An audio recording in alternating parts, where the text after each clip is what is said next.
பிரியமானவர்களே, இயேசு கிறிஸ்து நாமத்தினாலே இந்த நாளிலும் கூட உங்களை நான் வாழ்த்தி ஆசீர்வதிப்பதோடு கூட இந்த நாளிலும் என் தேவனாகிய கர்த்தர் மீண்டும் கட்டுகிறார் உங்களுடைய வாழ்க்கையை. அதாவது விழுந்து போன உங்களோட வாழ்க்கை, பிரிந்து கிடக்கிற உங்கள் வாழ்க்கை, எழுந்திருக்க முடியாத சூழ்நிலைக்கு உங்கள் வாழ்க்கையை பார்த்து அவர் சொல்லுகிறார். அவருடைய கரத்தை அவர் உங்களுக்கு நீட்டி உங்களை மீட்கிறார் என்று சொல்லி தேவனாய் கர்த்தர் சொல்கிற வார்த்தை சொல்லி உங்களை நான் வாழ்த்தி ஆசீர்வதிக்கிறேன். இன்றைக்கும் ஆமோஸ் 9வது அதிகாரம் 12வது வசனத்தை நான் வாசிக்கிறேன். அந்நாளிலே விழுந்து போன தாவீதின் கூடாரத்தை நான் திரும்ப எடுப்பித்து, பாருங்கள், விழுந்து போன தாவீதின் கூடாரத்தை அவர் எடுப்பிக்கிறார். அதே போல உங்களுடைய வாழ்க்கையில எந்த பகுதியில நீங்க விழுந்து போய் கிடைக்கிறீர்களோ, கணவன் மனைவி திருமணம் செய்து 1 மாதம் 6 மாதம் இப்படியாகி வாயின் வார்த்தைகளினால நீங்கள் உடைக்கப்பட்டு குடும்பங்கள் பிரிந்து சின்ன பின்னமாய் கிடைக்கிறீர்களா? சில சகோதரர்கள் திருமணமாகி கன்சீவ் ஆகி அவர்கள் அதற்கு பிறகு கணவன் மனைவி வாயிலிருந்து அந்த வார்த்தைகள், குடும்ப சூழ்நிலைகள் மூலம் அந்த வார்த்தைகள் நிமித்தம் அந்த குடும்பங்கள் சேர்க்கப்படியாதபடி உடைக்கப்பட்டு கிடைக்கிறீர்களா? இன்றைக்கு என் தேவனாய் கர்த்தர் உங்களை பார்த்துதான் சொல்லுகிறாரு, அதன் திறப்புகளை அவர் அடைப்பாரா? அதன் பழுதாய் போனதை சீர்படுத்தி பூர்வ நாட்கள் இருந்தது போல அதை ஸ்தாபிப்பேன் என்று இதை செய்கிற கர்த்தர் சொல்லுகிறார். பிரியமானவர்களை, நான் சொல்லல, கோர்ட்டு சொல்லல.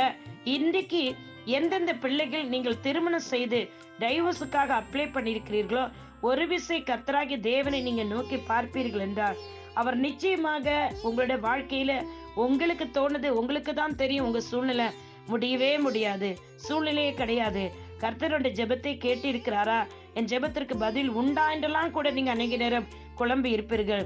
என் தேவன் எனக்கு செவி சாய்க்கவில்லை என்று கூட புலம்பி இருக்கலாம். ஆனா என் தேவனாய் கர்த்தர் நான் சொல்லுகிறேன், நீங்கள் விசுவாசிங்க.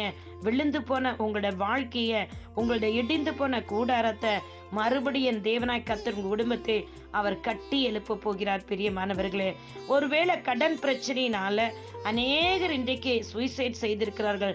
அந்த மனைவி பிள்ளைகளை குறித்து அவங்க நினைத்ததே கிடையாது. அப்படிப்பட்ட குடும்பத்திற்கு வாலிப பிள்ளைகள் எப்படி இந்த குடும்பத்தை கரையேற்றுவன் நினைத்து அநேகர் கவுன்சிலிங்க்கு என்னோட போன்ல ஜெபிப்பது உண்டு.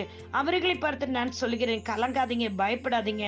என் தேவனாய் கர்த்தர் உங்கள் விழுந்து போன உங்க வீட்டை, உங்க கூடாரத்தை, உங்களை குடும்பத்தை அவர் மறுபடியும் கட்டி எழுப்புகிறவர். ஏனென்றால் அவர் கிறிஸ்து இயேசு ஐஸ்வர்ய சம்பனராய் இருக்கிறார். அதே போல மனிதன் தனிமையா இருப்பது சித்தமில்லை என்று சொல்லிதான் ஏற்ற துணையை கொடுத்தார். ஆனால் அங்கேயும் ஏவாளை வஞ்சித்த சர்ப்பத்தை போல உங்கள் குடும்பத்துக்குள் நுழைந்து உங்களை வஞ்சித்து ஏமாற்றி உங்களுக்குள் பிரிவினை உண்டு பண்ணின உங்கள் குடும்பத்தை விளைவைத்த அந்த சாத்தானின் கைகளிலிருந்து என் தேவனாய் கர்த்தர் இன்றைக்கு உங்கள் குடும்பத்தை அவர் மீட்கிறார், உங்களை கட்டி எழுப்புகிறார். பிரியமானவர்களே, நீங்க சூழ்நிலைகளை பார்த்து பயப்படாதீங்க, சூழ்நிலைகளை பார்த்து பேசிக்கொண்டே இருக்காதீங்க. அந்த சூழ்நிலைகளுக்கு மேல கர்த்தரை உயர்த்துங்கள்.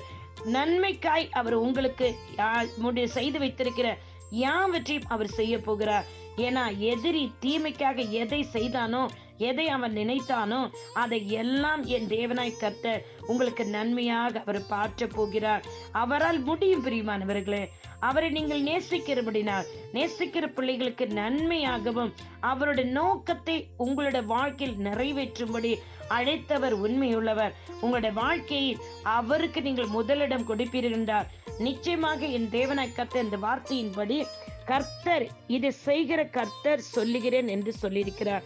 உங்களோட வாழ்க்கையை, வலுதான உங்களோட வாழ்க்கையை அவர் சீர்படுத்தி ஸ்டார்டிங்ல பூர்வ நாட்கள் இருந்தது போல, நீங்கள் தொடக்கத்தில் எப்படி திருமணத்திற்கு முன்பு கணவன் மனைவி அன்பா இருந்தீர்களோ அதே போல உங்களோட வாழ்க்கையை அவர் மறுபடியும் சீர்படுத்த விரும்புகிறார். கடன் இல்லாமல் இருந்த நாட்கள் எப்படி இருந்தீர்களோ அதே போல உங்கள் வாழ்க்கையை மறுபடியும் அவர் நீயோ கடன் கொடுப்பாய், கடன் வாங்காதிருப்பாய் என்ற வார்த்தையின்படி உங்கள் குடும்பங்களை அவர் கட்டி எழுப்ப விரும்புகிறார். பிரியமானவர்களே, இந்த நாட்களிலும் இந்த வசனத்தை கேட்கிற உங்களுக்கு விசுவாசம் உண்டாகட்டும். உங்களை கர்த்தர் கரம் பிடித்து தூக்கி எழுப்பி விட்டார் என்று விசுவாசிங்கள். வார்த்தை கேட்டவனே அதை உட்கொண்டு விசுவாசித்தீர்கள். இந்த வார்த்தை, இந்த வாக்கு தத்துவம் இன்றைக்கு இது உங்களுக்கு தான் கடந்து வருகிறது. இது இளைப்படையும்படி உங்களை செய்வது, நெடுநாளாய் காத்திருப்பது மனதை இளைக்கப்படும். அது வரும்போது ஜீவ விருட்சம் போல இருக்கும். இன்றைக்கு இந்த வார்த்தைகள் உங்களுடைய வாழ்க்கையில் பட்டு போன அந்த மரத்தை துளிர செய்து நீங்கள் பலன் கொடுக்க போகிறீர்கள். நீங்கள் பலன் கொடுக்கிறவர்களாய் இருக்க போகிறீர்கள். நீங்கள் ஆசீர்வாதமாய் மற்றவர்களுக்கு இருக்க போகிறீர்கள். உங்களுக்கும் நீங்கள் ஆசீர்வாதமாய் இருக்க போகிறீர்கள். கர்த்தர் தாமே உங்களை ஆசீர்வதிக்கட்டும். இயேசு கிறிஸ்து நாமத்தில் பிதாவே, இந்த நாளிலும் விழுந்து போன குடும்பங்கள் எல்லாம் என் தேவனாய் கர்த்தர் பரிசுத்தாவின் உதவியோடு கட்டி எழுப்பும்படி இதை கேட்கிற ஒவ்வொருவருக்காக நான் செபிக்கிறேன் சப்பா. இவர்களை கர்த்தர் ஆசீர்வதிக்கிற ஸ்தோத்திரம். இந்த வார்த்தை இருபுற கற்கொள்ளப்பட்டமாய் கடந்து சென்று இவர்களுக்கு உதவி செய்ய போறதற்காக ஸ்தோத்திரம். ஒவ்வொரு குடும்பத்தையும் என் தேவனாய் கர்த்தர் மறுபடியும் கட்டி எழுப்ப செய்வேன் என்று சொன்னவர் செய்ய போகிறதற்காக ஸ்தோத்திரம். இயேசு கிறிஸ்து நாமத்தில் பிதாவே, ஆமேன். உங்களுடைய சகோதரி evangelist Sheela Rosario. God bless you all. Amen. Amen. Amen.